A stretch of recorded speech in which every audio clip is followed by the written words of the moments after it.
दोस्तों, Brajesh Yadav YouTube channel में आप सबका स्वागत है। आज हम मैथ में चैप्टर पढ़ेंगे जिसका नाम है क्षेत्रफल।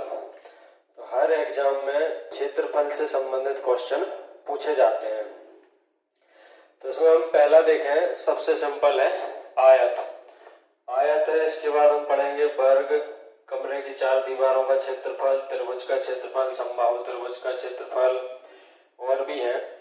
तो इसमें इम्पोर्टेंट बात यह है कि क्षेत्रफल चैप्टर से जो भी क्वेश्चन पूछे जाते हैं तो हमें जरूरत पड़ती है इन सबके फॉर्मूले की। तो आज हम सब फॉर्मूले देखेंगे, आयत का, वर्ग का, समांतर चतुर्भुज का, और साथ में उन फॉर्मूलों को रटने की अपेक्षा थोड़ा सा समझने पर गौर करेंगे, क्योंकि हम फॉर्मूले रटते हैं और रटते रटते जब थोड़ा सा टाइम हो जाता है तो हम क्या करते हैं, भूल जाते हैं, याद नहीं रहता कि हमने ये याद किया था या दूसरा है। तो कोशिश करेंगे इन्हें हम आज समझने की थोड़ा सा। जैसे पहला है आयत का क्षेत्रफल। तो आयत में से सबको पता है कि आयत में लंबाई और चौड़ाई क्या रहती है, बराबर नहीं होती। या तो लंबाई ज्यादा होगी, चौड़ाई कम होगी, या चौड़ाई कम होगी तो लंबाई ज्यादा होगी। तो ये सब क्या बन जाएगा, दोनों आयत है। तो क्षेत्र हम पढ़ रहे हैं क्षेत्रफल, और क्षेत्रफल की जब बात होगी तो क्षेत्रफल की इकाई होती है 2। यानी जब भी हम क्षेत्रफल की बात करेंगे तो बोलेंगे वर्ग इकाई, वर्ग सेंटीमीटर में बोलेंगे तो वर्ग सेंटीमीटर, वर्ग मीटर। तो क्षेत्रफल का मतलब है जब भी दो चीजों का गुणा हो, जब दो चीजों का गुणा हो तो क्या है, क्षेत्रफल बनेगा। तो हम यहाँ सब क्षेत्रफल की बात कर रहे हैं। तो आयत का क्षेत्रफल का फॉर्मूला जो बनेगा, तो आयत का क्षेत्रफल बनेगा लंबाई गुणा चौड़ाई। तो इधर हमने लंबाई मानी a और चौड़ाई है b, तो फॉर्मूला बन गया a गुणा b। तो इसमें कोई ऐसे रटने वाली बात तो है नहीं, हम पढ़ रहे हैं क्षेत्रफल, और क्षेत्रफल में हमें पता है कि दो इकाई का गुणा होता है, हमेशा जरूरत पड़ती है एक लंबाई की और एक चौड़ाई की। तो जब भी दो चीजों का गुणा करते हैं तो क्या बन जाएगा, क्षेत्रफल। तो आयत का क्षेत्रफल बना लंबाई गुणा चौड़ाई। और दूसरा अगर आयत में आता है आयत का परिमाप। तो जैसा कि परिमाप से क्लियर हो रहा है, परि का मतलब होता है बाहर की, परिस का मतलब होता है बाहर, माप का मतलब होता है माप। यदि हम चारों भुजाओं को अगर जोड़ दें तो क्या बन जाएगा, परिमाप। आमने सामने की भुजाएं कैसी रहती है, बराबर। अगर ये a है तो इसके सामने भी a होगा, इधर b है तो इसके सामने भी क्या होगा, b। अब चारों भुजाओं को हम जोड़ दें, a plus b plus a plus b, तो इसमें हम देखेंगे दो बार क्या है, a और दो बार है b। तो दो को अगर कॉमन ले लें तो कोष्टक में क्या बच रहा है, a प्लस b। तो a और b है वो हमारा है लंबाई गुणा चौड़ाई। तो यहां से हम देख सकते हैं कि आयत का परिमाप बना 2 गुणा लंबाई धन चौड़ाई। तो समझाने का मतलब यहाँ ये था कि रटना नहीं है। कैसे हम रटेंगे कि भाई आयत का क्षेत्रफल है लंबाई गुणा चौड़ाई, लंबाई गुणा चौड़ाई, परिमाप है 2 गुणा लंबाई धन चौड़ाई, 2 गुणा लंबाई धन चौड़ाई, प्लस है ये 2 गुणा लंबाई धन चौड़ाई। तो इनको चीजों को समझना है कि भाई 2 गुणा लंबाई धन चौड़ाई बने हैं तो ये कैसे बने, कैसे बने। तो भाई 2 बार लंबाई आया और 2 बार चौड़ाई आया, और परिमाप है तो चारों भुजाओं को अपन जोड़ेंगे तो फॉर्मूला बन जाएगा 2 गुणा लंबाई धन चौड़ाई। ठीक। और इसमें पूछ लें आयत का विकर्ण, तो जो दोनों कोनों को अगर मिला दें तो क्या बन जाएगा, विकर्ण। तो आयत का विकर्ण, तो इसमें क्या बनता है, समकोण। दोनों भुजाओं के बीच में बनता है 90 डिग्री। हम जानते हैं कि 90 के सामने वाली जो भुजा है वो क्या होती है, कर्ण। तो कर्ण का स्क्वायर बराबर हो जाएगा लंब का स्क्वायर प्लस आधार का स्क्वायर। तो कर्ण को हम कर्ण लिख लें या d लिख दें तो d स्क्वायर बराबर है, लंबाई को a लिख लें a स्क्वायर, चौड़ाई को या आधार को मान लें b। तो d स्क्वायर बराबर हो जाएगा a square plus b square. तो d बराबर रूट में a square plus b square. यहाँ से इसका कर्ण बन जाएगा रूट में a square plus b square. तो यहाँ तक थी अपने आयत की बात, सिंपल है। जो तैयारी कर रहे हैं उन्हें अधिकतर को पता होगा आयत के बारे में। अगला हम देखें वर्ग। तो वर्ग जो हम जानते हैं, आयत में लंबाई चौड़ाई अलग अलग होती है, वर्ग में क्या होती है, चारों भुजाएं समान। ये भुजा भी a है, a है, a है, तो भुजाएं कैसी रहेंगी, बराबर। अगर एक ए है तो अन्य तीनों भुजाएं हैं वो भी क्या होगी, ए। तो इसके भी अगर हम क्षेत्रफल की बात करें, वर्ग का क्षेत्रफल, तो अभी हमने देखा कि बात हो रही है क्षेत्रफल की। दो इकाइयों का गुणा होगा, लंबाई का गुणा कर दे और चौड़ाई का। तो लंबाई इसमें ए है और चौड़ाई क्या है, ए। दोनों समान है तो क्षेत्रफल बन जाता है ए स्क्वायर। या हम भुजा को ए को क्या बोले, भुजा, तो इसी को बोलते हैं कि भाई भुजा का स्क्वायर। तो वर्ग का क्षेत्रफल बना ए स्क्वायर या भुजा का स्क्वायर। बना कैसे कि भाई लंबाई चौड़ाई का गुणा कर दो और दोनों समान होती है, इसलिए वर्ग का क्षेत्रफल बन गया ए स्क्वायर। इसी में अगर वर्ग के हम परिमाप की बात करें, परिमाप मतलब बाहर की चारों भुजाओं का योग। तो चारों भुजाएं हम जोड़ देंगे, तो ए को हमने कितनी बार जोड़ा, 4 बार। तो ए ए ए 4 बार है तो जी कितना हो गया, 4a। तो परिमाप हो जाएगा 4a। या इसी को बोलते हैं हम 4, तो ए क्या मानी है, भुजा, 4 गुणा भुजा। तो इसको भी समझना है कि परिमाप है, परिमाप में अगर हम ए भुजा मान रहे हैं, चारों समान है, तो परिमाप बन जाएगा 4 गुणा भुजा 4a। तो परिमाप हो जाएगा 4a। अब ए को अगर भुजा माने तो 4 गुणा भुजा, ऐसे ही क्षेत्रफल होता है ए स्क्वायर। तो इस तरीके से हम याद रख सकते हैं। विकर्ण की बात हो तो वैसा ही होगा, इसको अगर अपन डी मान लें तो विकर्ण हो जाएगा डी स्क्वायर बराबर ए स्क्वायर प्लस ए स्क्वायर। तो डी बराबर आ जाएगा रूट में ए स्क्वायर कितना बना, 2a स्क्वायर। तो ए स्क्वायर है ये तो बाहर आ जाएगा, रूट में कितने बच जाएंगे, 2। तो इसका विकर्ण बन जाएगा कितना, ए रूट 2। तो इसको तो हम याद रखेंगे विकर्ण को, तो विकर्ण होता है ए रूट 2। बाई चांस भूल भी गए एग्जाम में कि हम विकर्ण हमें पता नहीं है, भूल गए, ए रूट 2 है, ए रूट 3 है, तो कैसे पता कर सकते हैं, पाइथागोरस, सिंपल पाइथागोरस प्रमेय हम इसमें लगा सकते हैं कि कर्ण का वर्ग बराबर होता है ए स्क्वायर 2a स्क्वायर। ये बाहर आ जाएगा तो वर्ण का विकर्ण कितना बना, ए रूट 2। दूसरा है वर्ग का क्षेत्रफल का, एक तो जो फॉर्मूला है ए स्क्वायर। वर्ग के दोनों विकर्ण कैसे रहते हैं, समान। अगर विकर्ण दिया हो वर्ग का तो विकर्ण से फॉर्मूला क्या बन जाएगा, वर्ग का क्षेत्रफल। जब क्या दिया हो, विकर्ण दिया हो, तो 1/2 गुणा विकर्ण का स्क्वायर, या विकर्ण को अगर अपन डी बोले तो 1/2 गुणा डी स्क्वायर। तो वर्ग के क्षेत्रफल के दो फॉर्मूले बने। भुजा अगर दी है ए तो भुजा गुणा भुजा या भुजा का स्क्वायर। अगर विकर्ण दिया है तो वो बन जाएगा 1/2 डी स्क्वायर।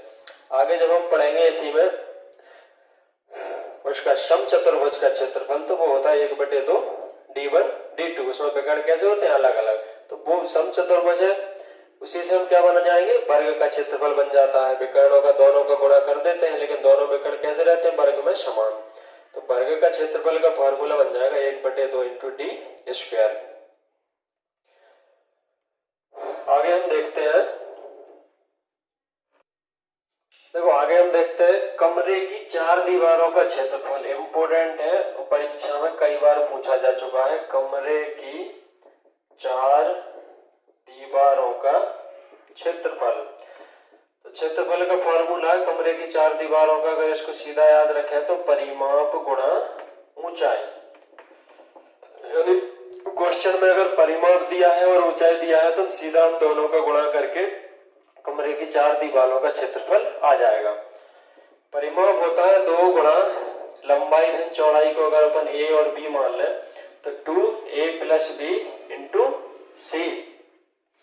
ऊंचाई को अगर सी माने तो कमरे की 4 दीवारों का क्षेत्रफल बन जाएगा 2 गुणा लंबाई धन चौड़ाई गुणा ऊंचाई।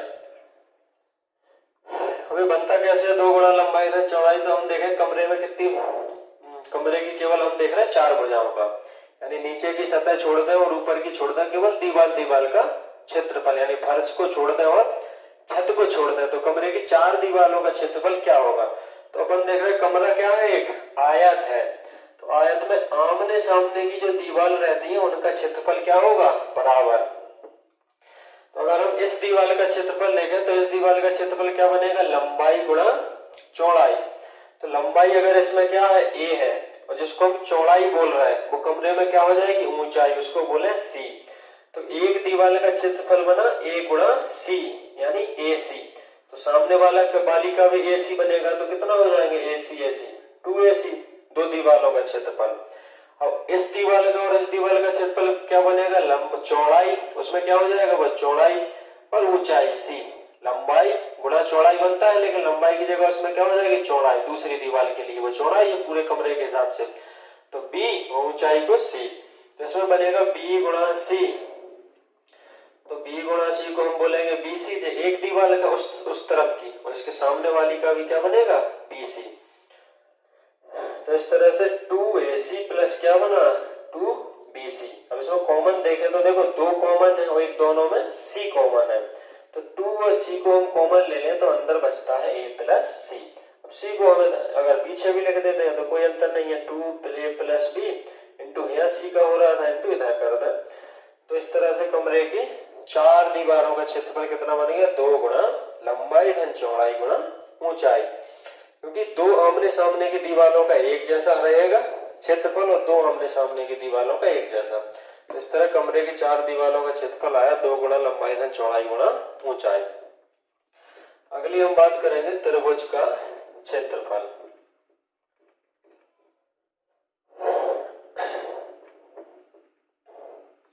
तो देखो त्रिभुज का क्षेत्रफल, त्रिभुज का क्षेत्रफल जैसे कि हमें याद है कि 1/2 आधार गुणा ऊंचाई होता है। त्रिभुज का क्षेत्रफल कितना होता है, 1/2 आधार गुणा ऊंचाई। अब जैसे हम बनाए, इसमें आयत बनाए, ठीक, आयत को बीच में से अगर ऐसे काट दे तो बीच में से काट दे तो क्या बन जाएगा त्रिभुज। यानी चतुर्भुज में सीधा गुणा होता है लंबाई गुणा चौड़ाई का। अब लंबाई गुणा चौड़ाई का हम सीधा सीधा आधा कर दे, आधार और ऊंचाई क्या है उसी को हम बोलते हैं आधार। अगर समकोण 90 यहाँ बन रहा है तो उसी को आधार बोलते हैं, उसी को ऊंचाई बोलते हैं। तो क्षेत्रफल में होता है सीधा लंबाई गुणा चौड़ाई। अब लंबाई गुणा चौड़ाई का आधा कर दे तो वो क्या बन जाएगा त्रिभुज का क्षेत्रफल, क्योंकि सीधा आधा हो रहा है त्रिभुज में, इसलिए त्रिभुज का क्षेत्रफल बन जाता है 1/2 आधार गुणा ऊंचाई। है वही लंबाई गुणा चौड़ाई। अगर अपन 2 का भाग नहीं लगाएंगे तो पूरे आयत का क्षेत्रफल हो जाएगा, 2 का भाग लगा दिया तो वो किसका हो गया, आधे त्रिभुज का हो गया। अब त्रिभुज का क्षेत्रफल का एक और फॉर्मूला है। अगर वो समकोण त्रिभुज नहीं है, उसकी कितनी भुजाएं दे रहे हैं, 3।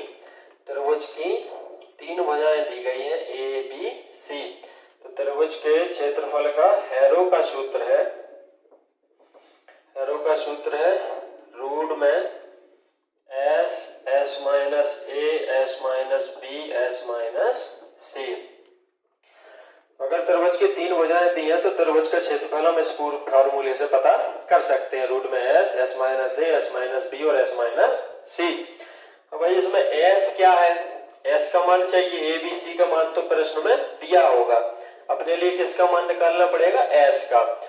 S को याद रखेंगे कि S होता है अर्ध परिमाप। S क्या होता है, अर्ध परिमाप। तो पूरा परिमाप होता है तीनों भुजाओं का जोड़, परि मतलब जो बाहर का माप। अगर जो तीनों भुजाओं को जोड़ ले A plus B plus C तो क्या बन गया पूरा परिमाप। लेकिन हमें तो क्या चाहिए, केवल आधा, तो इस पूरे में कितने का भाग लगा देंगे, 2 का। तो जो क्या बन गया अर्ध परिमाप, A plus B plus C बटे 2 कर देंगे तो हमें मिल जाएगा S का मान। तो S का मान रख देंगे, ABC का मान रख देंगे तो पूरा आ जाएगा त्रिभुज का क्षेत्रफल। अगला देखें समबाहु त्रिभुज का क्षेत्रफल।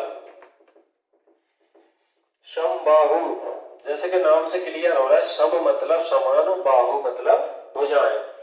तो समबाहु मतलब जिसकी तीनों भुजाएं कैसी हो, समान हो। जे भी भुजा A है, जे भी भुजा A है और जे भी है A, तीनों भुजाएं समान हो तो वो क्या बन जाएगा, समबाहु त्रिभुज। समबाहु त्रिभुज का क्षेत्रफल होता है रूट 3/4 A स्क्वायर, यानी रूट 3/4 भुजा का स्क्वायर क्या बन जाएगा, समबाहु त्रिभुज का क्षेत्रफल। अब यदि इसको भी तुम भूल रहे, वैसे तो याद कर लो आसान है, रूट 3/4 A स्क्वायर। अगर भूल रहे हो तो जो अपन ने हैरो का सूत्र लिखा एस एस माइनस बी, उसमें ए बी सी की जगह तीनों जगह हम अगर ए रख देंगे तो भी जो फॉर्मूला अपना बन जाएगा √3/4 a²।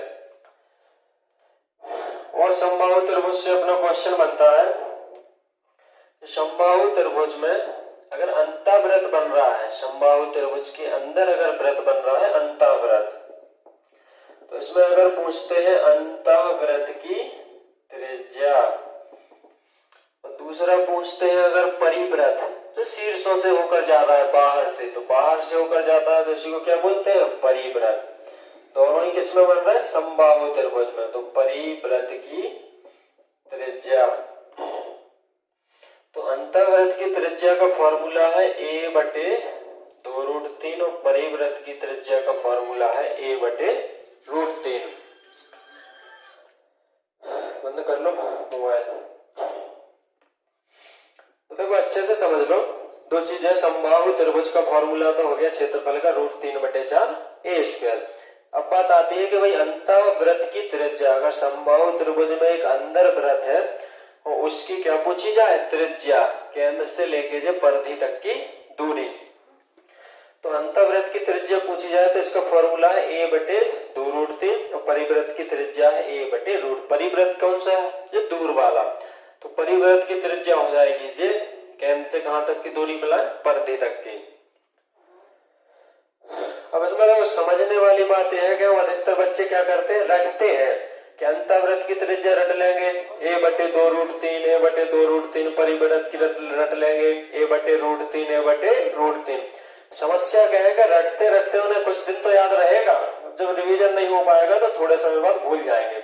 जब क्वेश्चन करेंगे तो याद तो रहेगा कि भाई a/√3 तो है या a/2√3 है, तो परिव्रत की a/√3 है कि अंतःव्रत की a/√3 है। तो याद रखने के लिए अपन यहां से समझ सकते हैं कि भाई जी कौन सी है a/2√3 अंतःव्रत और परिव्रत। तो परिव्रत तो कहाँ है बाहर है, तो उसकी त्रिज्या कैसी होगी बड़ी, परिव्रत की त्रिज्या कैसी होगी बड़ी, और अंतःव्रत अंदर है तो अंतःव्रत की त्रिज्या कैसी होगी छोटी। तो इधर हम देख रहे हैं कि यहाँ सीधा a/√3 है और इधर भी a/√3 है, लेकिन यहाँ कितने का भाग लग गया 2 का, आधी कर दी। तो परिव्रत की त्रिज्या तो कैसी होती है बड़ी a/√3, और अंतःव्रत जो अंदर व्रत बनता है उसकी त्रिज्या होती है छोटी, तो उसमें अपन कितने का भाग लगाते हैं 2 का। अंतर समझ में आ रहा है, अंतर केवल इतना ही है a/√3 इसमें a/√3 इसमें, भाग लग गया 2 का, मतलब सीधा सीधा परिव्रत से कैसी होती त्रिज्या आधी। देखो इधर से अगर केंद्र से थोड़ा और समझो इसको, मैं बड़ा बनाऊं चित्र को, जो अपना त्रिभुज है और इसके अंदर है एक अंतःव्रत और शीर्षों से होकर जा रहा है जो है परिव्रत, तो केंद्र से इसके सम्मुख शीर्ष से सम्मुख भुजा के मध्य बिंदु को मिलाने वाली रेखा को हम बोलते हैं माध्यिका। क्या बोलते हैं माध्यिका। और केंद्र से यहां तक की है इतनी दूरी, वो बन रही है अपनी अंतःव्रत की त्रिज्या। अंतःव्रत की त्रिज्या इसको नाम दे दें अगर अपन r1, और देखो परिव्रत की त्रिज्या बन रही है इससे ऊपर की, जे केंद्र है और जे है अपना परिव्रत, इसको मिला दें तो जे त्रिज्या है r2। तो इतनी तो है r1 जे अंतःव्रत की त्रिज्या यहाँ से यहाँ तक, और जे है r2, और एक साथ में क्या है जे यहाँ से टोटल दोनों को मिला दे तो बन रही है मध्यिका। तो मध्यिका बांटती है इसको 2:1 में। तो यहाँ से भी अपन समझ सकते हैं कि जो अंतःव्रत की त्रिज्या है परिव्रत की त्रिज्या उससे कितनी होती है डबल, परिव्रत की त्रिज्या होती है डबल, यानी परिव्रत की त्रिज्या से जो अंतःव्रत की त्रिज्या कैसी होती है आधी। तो परिव्रत की त्रिज्या अगर a/√3 है तो अंतःव्रत की त्रिज्या उससे होती है आधी। ये भी हम पता कर सकते हैं, समबाहु त्रिभुज की जो भुजा a है यहाँ से यहाँ तक पूरी a है, तो आधी कितनी हो जाएगी a/√2, और इधर मध्यिका है तो कितना बनाएगी समकोण, तो सामने वाली भुजा हो जाएगी कर्ण। तो a² बराबर a/2 का स्क्वायर प्लस लंब का वर्ग, तो लंब हम पता कर रहे हैं कितना होगा माध्यिका x²। तो इसको भी सॉल्व करके अपनी माध्यिका आ जाएगी, इसको 2:1 में बांट लेंगे। तो अंतःवृत्त की त्रिज्या और परिवृत्त की त्रिज्या आ जाएगी।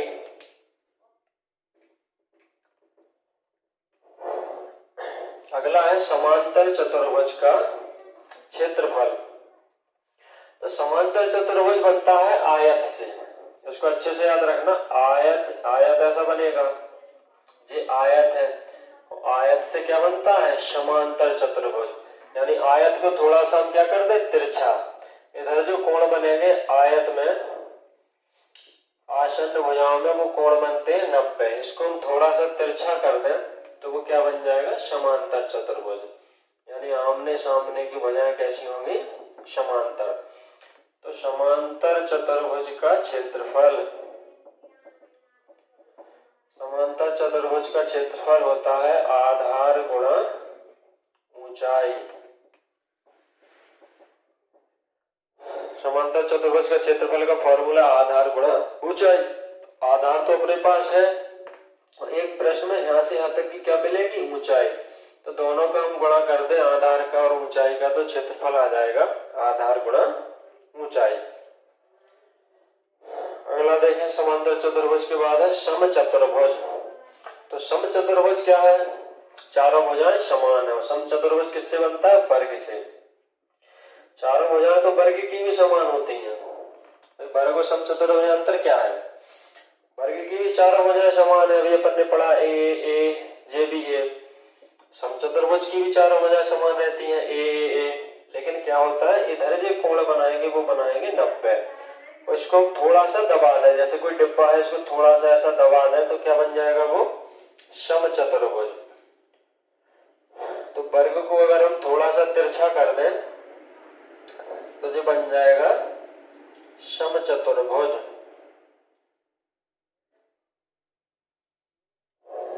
तो इसमें आमने सामने की भुजाएं समांतर और चारों भुजाएं कैसी रहती है, बराबर। पर जो कोण है वो 90 नहीं बनेगा इधर। वर्ग में तो क्या बन रहा था, जी लाइन सीधी रह रही थी, लंब, तो जी 90 बन रहा था। समचतुर्भुज में इधर का जो कोण होगा वो 90 नहीं बनेगा, बकाया चारों भुजाएं कैसी रहेंगी, बराबर। तो समचतुर्भुज का क्षेत्रफल होता है 1/2। अब देखो वर्ग के तो दोनों विकर्ण कैसे होते हैं, बराबर, लेकिन इसको तिरछा कर दिया तो एक विकर्ण तो हो जाएगा लंबा और एक हो जाएगा छोटा। तो विकर्णों को हम नाम दे दें, एक को D1 और एक को D2। तो समचतुर्भुज का क्षेत्रफल हो जाएगा 1/2 गुणा D1 इंटू D2, यानी 1/2 गुणा विकर्णों का गुणनफल। वर्ग में हमने फॉर्मूला लिखा था विकर्ण वाला, 1/2 गुणा D², क्योंकि दोनों विकर्ण कैसे थे, बराबर। तो वर्ग का क्षेत्रफल हो गया था 1/2 गुणा D²। इसमें दोनों विकर्ण अलग अलग है तो 1/2 गुणा D1 गुणा D2। अगला देखें समलंब चतुर्भुज का क्षेत्रफल।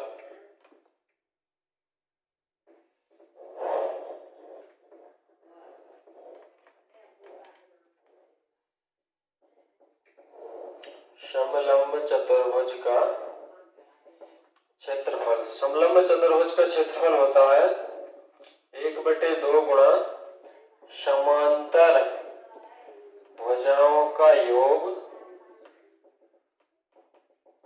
गुणा ऊंचाई। तो समलंब चतुर्भुज का क्षेत्रफल है 1/2 गुणा समांतर भुजाओं का योग गुणा ऊंचाई, या इसको बोलते हैं उनके बीच की दूरी। तो समांतर चतुर्भुज बनता कैसा है कि दो भुजाएं तो रहती हैं इसमें कैसी, समांतर। दो भुजाएं तो समांतर रहेंगी और दो भुजाएं रहेंगी असमांतर, यानी ये आगे जाके कहीं ना कहीं प्रतिच्छेद करेंगी, काटेंगे एक दूसरे को, तो उससे हम क्या बोलेंगे, असमांतर। और जो दोनों लाइनें रहेंगी बिल्कुल सीधी।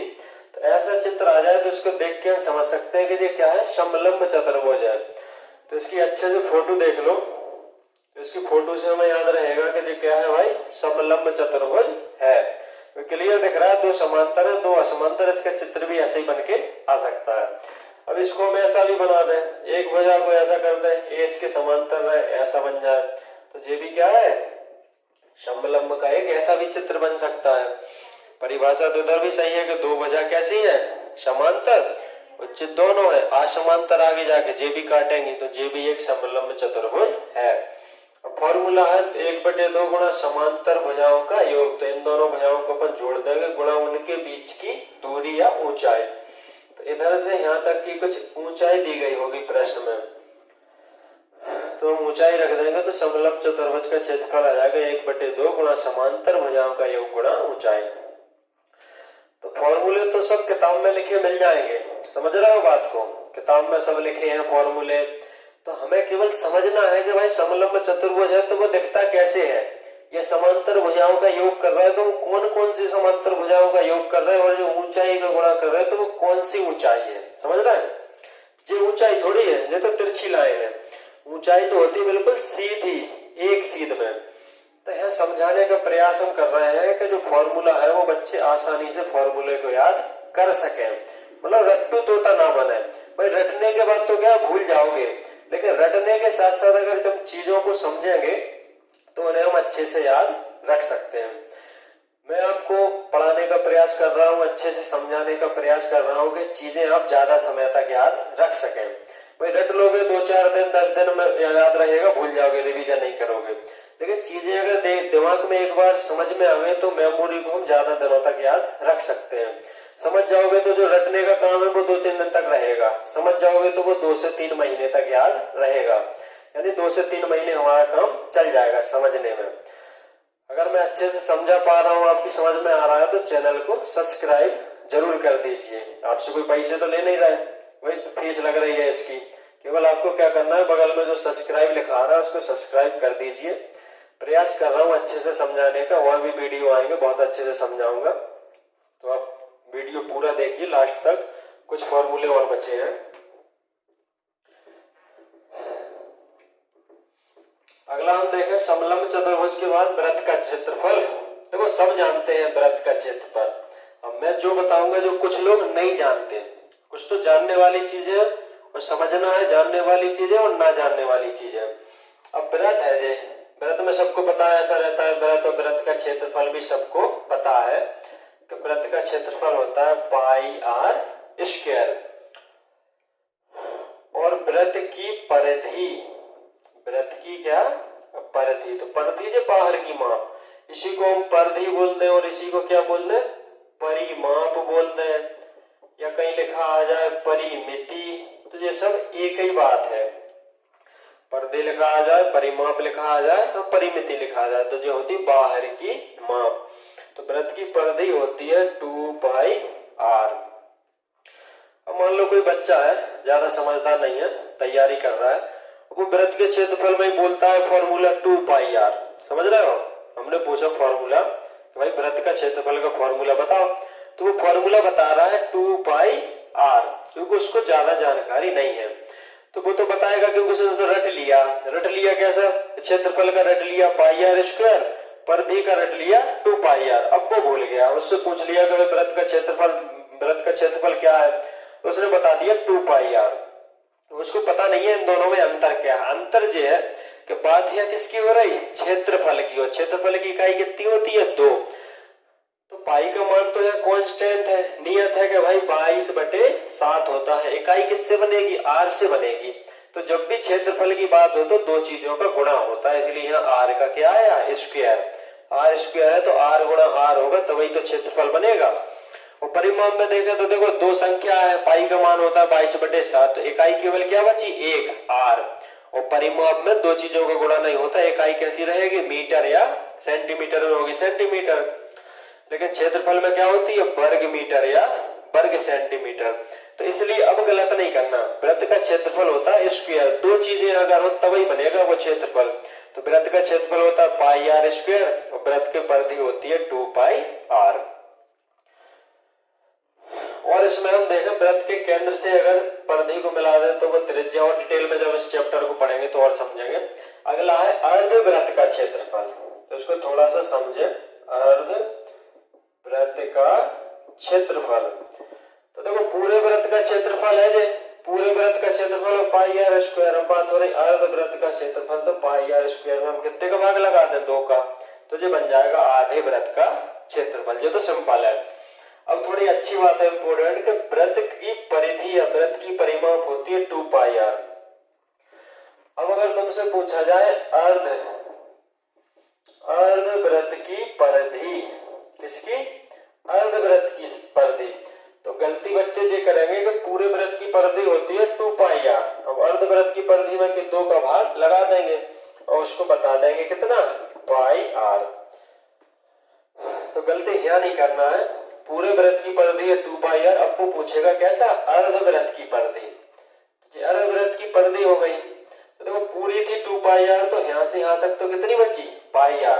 लेकिन इधर से भी तो मिलाएंगे इस लाइन को, तो इधर से इस लाइन को मिलाएंगे तो ये क्या है, बीच में था केंद्र, एक त्रिज्या इधर है यहाँ से यहाँ तक और एक त्रिज्या इधर है, यानी कहने का मतलब ये पूरा क्या है, व्यास है। तो एक नीचे की लाइन भी जोड़ेंगे जब अर्धवृत्त का परिमाप पूछा जाए। तो अर्धवृत्त की परिधि या परिमाप कितना हो जाएगा, πr प्लस वो 2r, 2 त्रिज्या और जुड़ जाएंगी तो r और r कितना हो जाएगा, 2r। तो इसको याद रखना, अर्धवृत्त की परिधि परिमाप होता है πr प्लस 2r। तो रटने के साथ साथ क्या है, चीजों को समझना है। भाई समझ जाएंगे तो फिर गलती नहीं होगी, रटने के बाद तो भूलने की गुंजाइश रहती है, लेकिन रटने के साथ साथ हम इन चीजों को समझ जाएंगे तो फिर नहीं भूलेंगे।